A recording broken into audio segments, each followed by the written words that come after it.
just got to talk about, before we go, one game that we played, which is pretty hot off the presses. Yes, mostly because the other games we played we did wrong, so we'll wait until we actually play them right.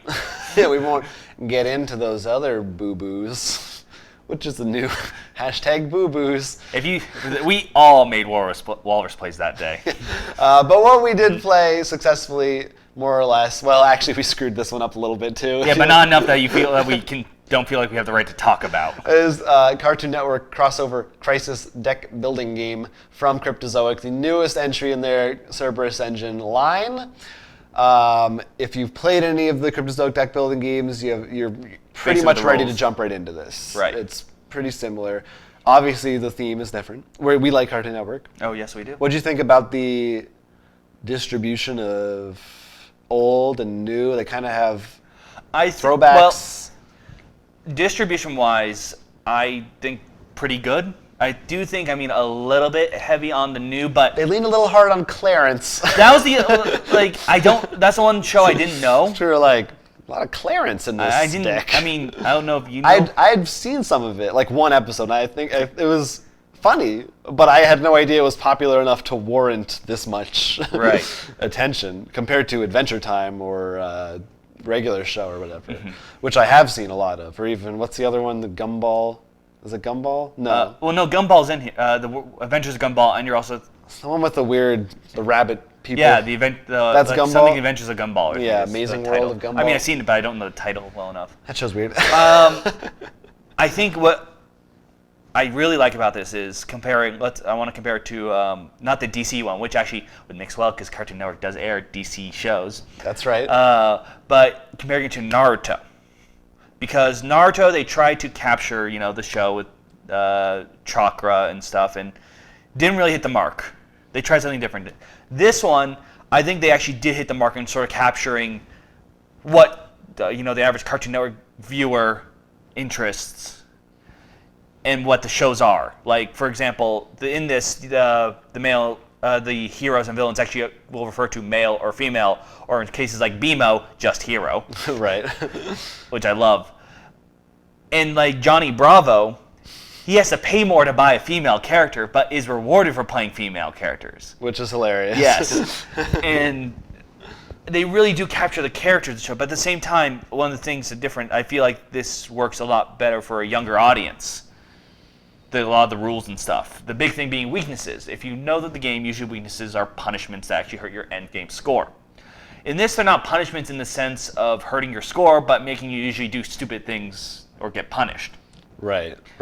In which case, there's actually a lot more ways to get weaknesses, which actually brings us to the event deck. There's actually events shuffled into the main deck, in which when they come out, you all have to do something. Or sometimes just the person whose turn it is. Right. It depends on what they are. Things like act out as a zoo animal, or the one that we have issue with, which we loved at first and hated, because usually they only last that turn, but was actually everyone gets a nickname. Right. And for the rest of the game, if you call someone not by their nickname, they get a weakness. Which, you'll recall, is very similar to a dungeon in Munchkin 6 expansion, which we talked about having such fond memories of being hilarious when we played it. But I think that was a simpler time in our lives. We were happier and more carefree, and the games didn't last as long. And in this, I didn't mind that one as much. Really? I thought that was the one everyone was...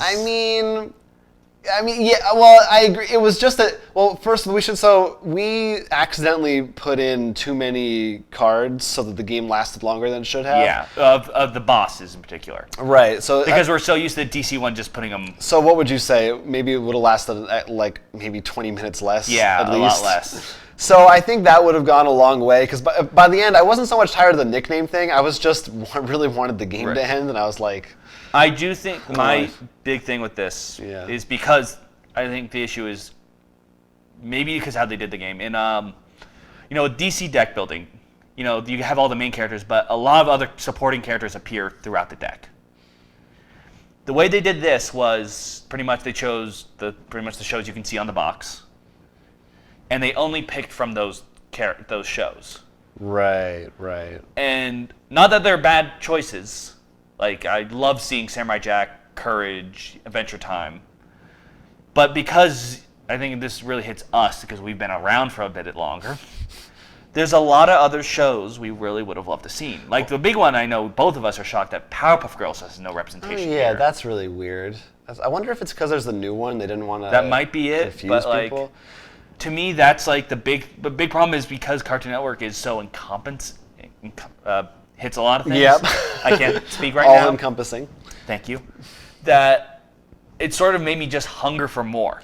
Yeah. And just like even something that would be a bit more, because they cover so many shows, maybe even make it, because certain shows, even in this one, I could see like could easily make their own set of cards. It is weird. Like, why couldn't they? They don't. It doesn't have to be a whole. It seemed like they really wanted like, if you like Adventure Time, they have like a fourth of. They're divided up evenly. Like each show gets equal representation. I would be fine if it was like there's a couple Johnny Bravo cards and then a couple Powerpuff Girls cards. I don't need a full thing. Like, I'm not going to feel bad. I'm going to be happier if I can see more variety and, this show that I liked and this show that I liked. But I don't think that's bad as long as they follow through. I think, unlike the other ones, the Naruto and Street Fighter, I could see them doing like, how there's DC Heroes Unite, DC. Oh yeah, that'd be like, easy.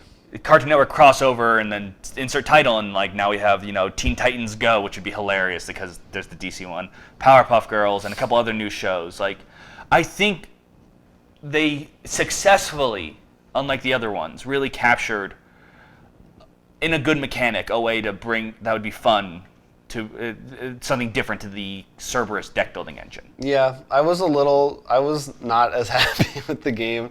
It was fine. My thing for me personally is I don't really enjoy, I like either play a party game or a non-party game. When they mix the two together, I feel like to me it feels messy. And I get tired of, eventually I'm like, it's the first 5 turns, it's cute, fist bump you and get a card. But after a while I'm like, this doesn't do anything. I just want to tell me to draw a card. I don't know, maybe, and I mean, I'm just old and tired. I don't know what it is. Especially when it tells you to stand up? Yeah, or put your elbows on the table. It's funny for a brief period of time, but I don't know, it works for me. It doesn't add to the mechanics. It's just more stuff on top of it. To me, because the deck building game is so light, it right. wasn't an issue. But they didn't solve the deck building. They just said, here's more junk in addition to it. But I mean, like, it's not like I'm playing a heavy game while doing party games. True. Like, I'm not trying to think hard. It's not that it's overcomplicated. It's just, it doesn't really mesh for me. My other thing that disappointed me was, like Johnny Bravo, like you said, had a really funny, flavorful ability.